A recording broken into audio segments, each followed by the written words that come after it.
आणि त्याला एक वडील असतात. एके दिवशी रामूचे वडील सारखं विठ्ठलाची भक्ती करत असतात. एके दिवशी रामाने त्याच्या वडिलांना विचारलं, तुम्ही सारखं विठ्ठलाची भक्ती का करता? त्याचे वडील म्हणले की जेव्हा आपण कोणत्या अडचणीत असलो तर विठ्ठल आपली मदत करतो.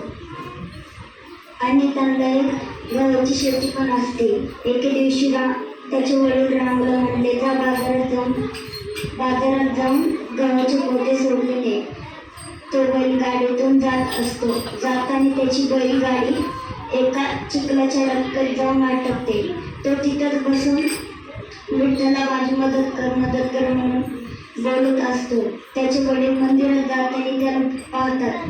त्याचे वडील त्याला म्हणतात, त्या डबक्यात गाडी फसली आणि तू इथं काय बोलत बसला आहे? राम म्हणतो, तुम्हीच तर म्हणले जेव्हा आपण कोणत्या अडचणीत फसतो तेव्हा विठ्ठल आपली मदत करायला येतोय, तर मी विठ्ठलाला बोलवतोय.